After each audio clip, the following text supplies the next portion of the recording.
Hello दोस्तों। कोविड-19 pandemic के बाद दुनिया भर में एक तरह से लॉकडाउन की स्थिति बन गई है। इसमें कॉर्पोरेट्स, कंपनीज, शैक्षणिक संस्थान वगैरह वर्क फ्रॉम होम दे रहे हैं। इस परिस्थिति में बहुत सारे लोग ऑनलाइन प्लेटफॉर्म्स यूज कर रहे हैं। जूम भी एक ऐसा ही ऑनलाइन प्लेटफॉर्म है जिसमें आप घर बैठे मीटिंग्स कर सकते हैं, प्रेजेंटेशन दे सकते हैं और बहुत सारी चीजें कर सकते हैं। और जूम का उपयोग इतना सरल है कि इस प्लेटफॉर्म के एक्टिव यूजर्स दिसंबर 2019 में 10 मिलियन से बढ़ के मार्च 2020 में 200 मिलियन तक पहुंच गए। पर इसके साथ ही जूम को लेके कई सारी सिक्योरिटी कंसर्न्स भी सामने आए, जिसको समझना बहुत जरूरी है। इस वीडियो में मैं आपको बताऊंगा कि अगर आप जूम का उपयोग कर रहे हैं तो आपको कौन सी बातों को ध्यान में रखना होगा, और ये भी बताऊंगा कि कौन सी स्थिति में जूम को सुरक्षित नहीं माना गया है। जब से भारत सरकार और कई और सरकारों ने अपने नागरिकों के लिए एडवाइजरी जारी की है कि जूम एक सुरक्षित प्लेटफॉर्म नहीं है, और भारत सरकार ने तो अपने सभी कर्मचारियों को जूम के उपयोग से बाध्य किया है, तब से जूम को लेकर एक आम यूजर में डर सा माहौल पैदा हो गया है। और शैक्षणिक संस्थानों में स्टूडेंट्स और पेरेंट्स काफी तनाव में हैं कि जूम का उपयोग करें कि ना करें। तो ये वीडियो देखने के बाद आपको आपके सभी प्रश्नों के उत्तर मिल जाएंगे। यही होप के साथ ये वीडियो शुरू कर रहा हूँ। अगर आप banking, government, defence, medical, corporate इत्यादि सेक्टर से संबंधित हो, जहां आपका डेटा कॉन्फिडेंशियल रखना है, औरों से सीक्रेट रखना है, तो आपको जूम का प्लेटफॉर्म कतई नहीं यूज करना है। अगर आप शिक्षण संस्थान के साथ जुड़े हुए हो और आपको बच्चों को पढ़ाना है, आपके कंटेंट्स कॉन्फिडेंशियल नहीं है, तो आप जो सिक्योरिटी प्रिकॉशन मैं अभी बता रहा हूं उसको पालन करके जूम का उपयोग कर सकते हैं। उसके पहले कि मैं आपको बताऊं कि आपको क्या करना है और क्या नहीं करना है, आपको ये वर्ड जूम बॉम्बिंग पता होना चाहिए। इसका मतलब ये है कि कोई अनधिकृत व्यक्ति आपकी मीटिंग में अवैध रूप से घुस जाता है, तो आपको पहले तो उसको मीटिंग में आने ही नहीं देना है, और अगर वो मीटिंग के अंदर आ जाता है तो आपको उसे कंट्रोल करना है। और अगर ये कंट्रोल करने के बाद भी अगर वो व्यक्ति अपनी हरकतों से बाज नहीं आता है तो आपको उसको मीटिंग से निकाल देना है। ये सब कैसे करेंगे वो मैं आपको बताऊंगा। अगर आप एक जूम यूजर हो तो मैंने यहाँ आपके लिए एक सिक्योरिटी चेकलिस्ट बनाई है। उसे 1 बाय 1 समझने की कोशिश करते हैं। एक बार इस चेकलिस्ट को समझने के बाद इसे कैसे इंप्लीमेंट करना है वो भी हम देखेंगे। जूम आपको यहाँ 2 प्रकार के आईडी देता है। एक जो परमानेंट आईडी जो फिक्स रहता है, और दूसरा आईडी जो परमानेंट आईडी है वो पर्सनल आईडी है आपका, और दूसरा आईडी जो हर मीटिंग के साथ रैंडमली बदलता रहता है। तो आपको जो परमानेंट आईडी है, पर्सनल आईडी है, उसको मीटिंग के वक्त यूज नहीं करना है, और हर वक्त मीटिंग में एक नया आईडी बनाना है। इस मीटिंग में मीटिंग आईडी के साथ पासवर्ड का भी यूज करें, ताकि मलिशियस यूजर के लिए मीटिंग में एंट्री करना डिफिकल्ट हो जाए। आपको वेटिंग रूम को भी एनेबल करना है, ताकि कोई भी यूजर डायरेक्टली मीटिंग में एंटर ना हो जाए और होस्ट की परमिशन के बाद ही यूजर मीटिंग में एंटर हो।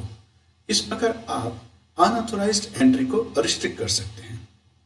आपको ज्वाइन बिफोर होस्ट को डिसेबल रखना है, ताकि पूरी मीटिंग होस्ट के कंट्रोल में रहे और कोई भी यूजर होस्ट से पहले उसकी परमिशन के बिना मीटिंग में एंटर ना हो।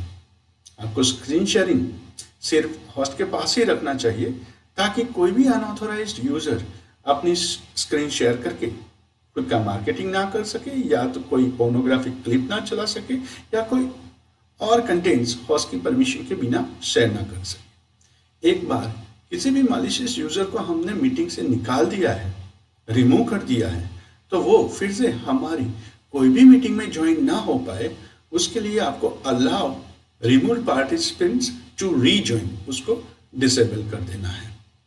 एक बार मीटिंग शुरू हो जाए और होस्ट को लगे कि सब पार्टिसिपेंट्स आ गए हैं, तो वो मीटिंग को लॉक कर सकता है, ताकि कोई और यूजर मीटिंग में एंटर ना हो सके। मीटिंग की रिकॉर्डिंग का ऑप्शन सिर्फ होस्ट के पास ही रखना चाहिए, और किसी पार्टिसिपेंट को रिकॉर्डिंग की अनुमति नहीं देनी चाहिए।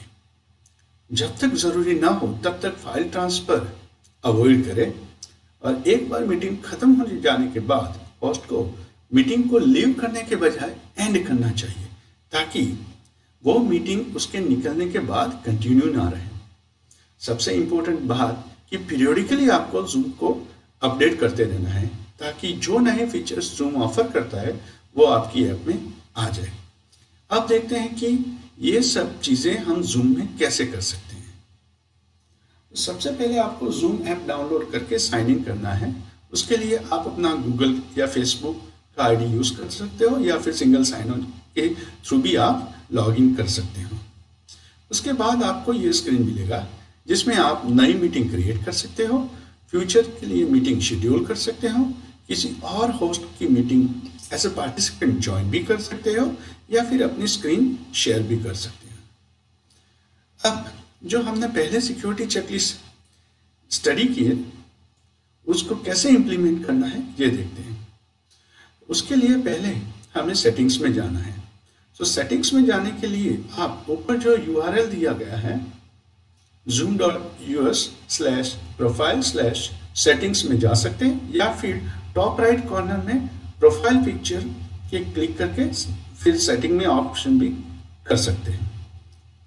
हम यहाँ जो सिक्योरिटी रिलेटेड फीचर्स है उसको ही दिखाएंगे। यहाँ जो फर्स्ट ऑप्शन है ज्वाइन बिफोर होस्ट, उसे डिसेबल रखना है, ताकि पार्टिसिपेंट्स होस्ट से पहले मीटिंग में एंटर ना हो पाए। यहाँ मीटिंग दो प्रकार की है, एक शेड्यूल मीटिंग जो फ्यूचर के प्लान के लिए तैयार की जाती है, और दूसरी इंस्टेंट मीटिंग जो विदाउट प्लानिंग इमीडिएटली एग्जीक्यूट करते हैं। आपको पर्सनल मीटिंग आईडी को डिसेबल रखना है, ताकि शेड्यूल मीटिंग और इंस्टेंट मीटिंग दोनों मीटिंग के लिए वो पर्सनल मीटिंग आईडी यूज ना हो और हर बार रैंडम मीटिंग आईडी जनरेट हो। उसी प्रकार शेड्यूल मीटिंग और इंस्टेंट मीटिंग दोनों के लिए आपको पासवर्ड भी जनरेट करना है, ताकि मीटिंग आईडी का पता लगने के बाद भी कोई बंदा विदाउट पासवर्ड मीटिंग में एंटर ना हो पाए। अगर इन केस आपको पर्सनल मीटिंग आईडी यूज करना भी पड़े तो आप उसके साथ पासवर्ड का कॉम्बिनेशन भी रखिए, ताकि कोई भी बंदा जिसे आपका पर्सनल मीटिंग आईडी पता भी है वो मीटिंग में एंटर ना हो पाए। यहाँ पे आपको एक ऑप्शन यह भी मिलता है कि जिसमें आपको मीटिंग आईडी और पासवर्ड अलग अलग से एंटर नहीं करने पड़ेंगे। आपको एक लिंक मिलेगी जिसको क्लिक करके आप मीटिंग में एंटर हो सकते हैं। उस लिंक में आपका मीटिंग आईडी होगा और पासवर्ड एन्क्रिप्टेड फॉर्म में होगा, पर आप इस ऑप्शन को डिसेबल रखें। इसके अलावा पार्टिसिपेंट फोन से मीटिंग में एंटर हो सकते हैं, उसके लिए भी न्यूमेरिक पासवर्ड अपने फोन से पार्टिसिपेंट डायल कर सकता है। जूम में एंड टू एंड एन्क्रिप्शन थोड़ा डिस्प्यूटेड है, और ये एंड टू एंड एन्क्रिप्शन दूसरी एप्लीकेशन जैसे कि व्हाट्सएप के जितना स्ट्रॉन्ग नहीं है, फिर भी हमें एंड टू एंड एन्क्रिप्शन को एनेबल रखना है। आपको जूम में पब्लिक चैट एनेबल रखना है, ताकि सब लोग बाकी सभी से चैट कर सके और सबको पता चले कि क्या हो रहा है। पर प्राइवेट चैट डिसेबल रखना है, ताकि कोई दो यूजर्स मीटिंग में one on one private discussion न कर पाए। इसके अलावा आपको फाइल ट्रांसफर का ऑप्शन भी डिसेबल रखना है, ताकि कोई वायरस इन्फेक्टेड फाइल्स आपकी कंप्यूटर सिस्टम में न आए। अगर आप पार्टिसिपेंट को जानते हो और वो रिलायबल है तो आप फाइल ट्रांसफर का ऑप्शन एनेबल कर सकते हो। इसके अलावा आपको होस्ट के सिवा किसी और को स्क्रीन शेयरिंग का ऑप्शन नहीं देना है, ताकि कोई भी अनऑथोराइज पार्टिसिपेंट ऑब्जेक्शनेबल या इररिलेवेंट कंटेंट्स मीटिंग में किसी के साथ भी शेयर न कर पाए। अगर आपको प्राइवेसी रीजंस के तहत पूरी स्क्रीन शेयर नहीं करनी और सिर्फ कुछ सिलेक्टेड एप्लीकेशन ही शेयर करनी है, तो आप डिसेबल डेस्कटॉप स्क्रीन शेयर वाला ऑप्शन एनेबल कर सकते हैं। अगर आपने किसी पार्टिसिपेंट को कोई भी वजह से मीटिंग से रिमूव कर दिया है और आप चाहते हो कि फ्यूचर में कोई भी मीटिंग में उसको परमिट नहीं करना है, तो allow remove participant to rejoin option को डिसेबल करना है। हम ये भी देखेंगे कि पार्टिसिपेंट को रिमूव कैसे करना है। आपको वेटिंग रूम को एनेबल रखना है, ताकि कोई भी पार्टिसिपेंट डायरेक्टली मीटिंग में एंटर ना हो पाए और होस्ट के एडमिट परमिशन के बाद ही पार्टिसिपेंट मीटिंग में एंटर हो। अब हम देखते हैं कि कैसे नई इंस्टेंट मीटिंग क्रिएट करते हैं और कैसे उसके क्रेडेंशियल्स पार्टिसिपेंट के साथ शेयर करते हैं। जैसे आगे बताया उस तरह इंस्टेंट मीटिंग दो तरह के मीटिंग आईडी से क्रिएट की जा सकती है। एक पर्सनल मीटिंग आईडी और दूसरा ऑटो जनरेट मीटिंग आईडी। पर जैसे हमने डिस्कस किया उस प्रकार पर्सनल मीटिंग आईडी का यूज नहीं करना चाहिए, इसलिए हम स्टार्ट विथ वीडियो वाला ऑप्शन सिलेक्ट करते हैं। यहाँ पे मीटिंग शुरू हो गई है, पर इस मीटिंग के आईडी और पासवर्ड मुझे पता नहीं है, तो मुझे टॉप लेफ्ट कॉर्नर में जो आई का ऑप्शन है, छोटा सा बटन है, उसे प्रेस करना है और हम जैसे ही उसको प्रेस करेंगे हमें meeting ID, password, URL link सब मिल जाएगा।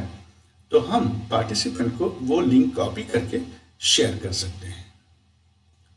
हमने जो आगे बहुत सारे ऑप्शंस डिस्कस किए सेटिंग्स में, उसमें से कुछ ऑप्शन हम ड्यूरिंग मीटिंग भी चेंज कर सकते हैं, जैसे कि मीटिंग को लॉक या अनलॉक करना, वेटिंग रूम को एनेबल या डिसेबल करना, स्क्रीन शेयरिंग को स्टार्ट या स्टॉप करना, चैट को एनेबल या डिसेबल करना, वो सब ड्यूरिंग द मीटिंग भी आप कर सकते हो।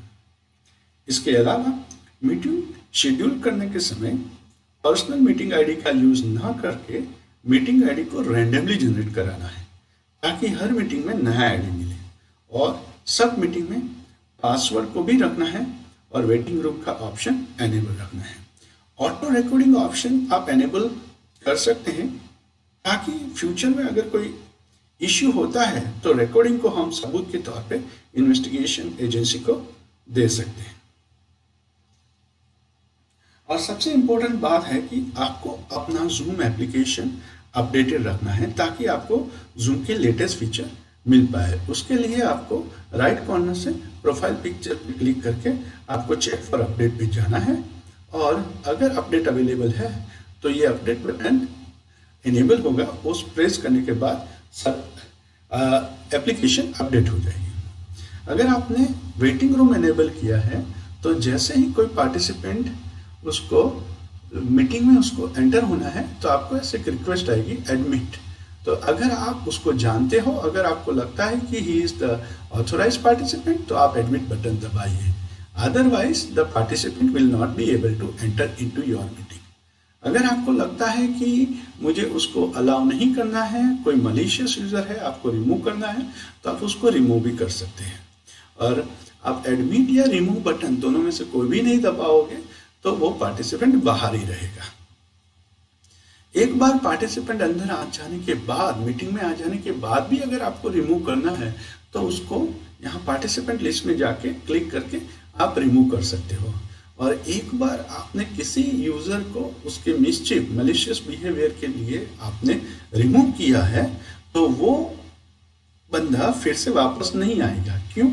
क्योंकि हमने वो ऑप्शन डिसेबल किया है कि वो रीजॉइन नहीं कर पाएगा।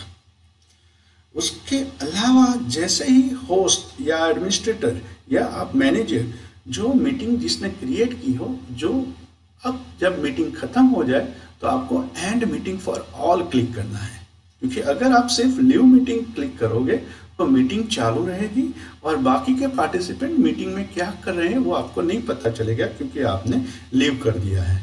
तो अगर आप होस्ट हो तो आपको and meeting for all click करना है। सो ये थे छोटे से ऑप्शंस जो आपको ध्यान में रखने हैं। तो फिर से अगर मैं क्विकली रिमाइंड कराऊं तो आपको पर्सनल आईडी यूज नहीं करना है, आपको हर मीटिंग के वक्त नया आईडी बनाना है और पासवर्ड तो डेफिनेटली डालना है। आपको एनेबल वेटिंग रूम का ऑप्शन ऑन करना है और होस्ट को ज्वाइन नहीं करने देना है।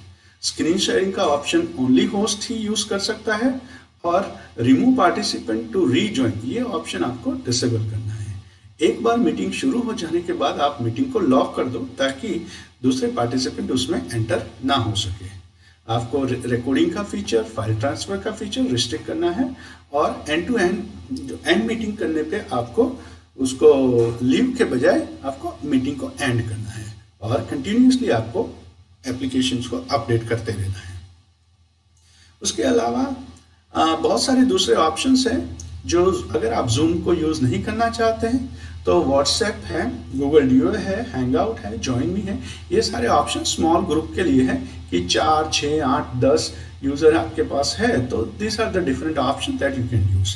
और अगर आपके पास ज़्यादा बड़ा क्लास है, आपको ज़्यादा पार्टिसिपेंट है, तो आप माइक्रोसॉफ्ट के स्काइप या माइक्रोसॉफ्ट टीम्स यूज़ कर सकते हो, आप गूगल मीट यूज़ कर सकते हो, सिस्को का वेबएक्स मीट है, वो बहुत अच्छा ऑप्शन है, और आप गो टू मीटिंग या उबर कॉन्फ्रेंस भी यूज़ कर सकते हो।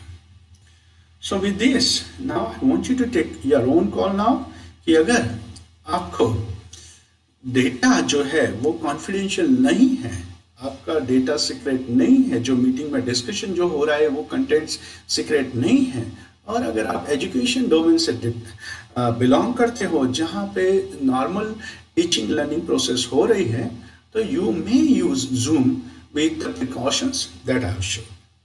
So thank you guys for watching this video.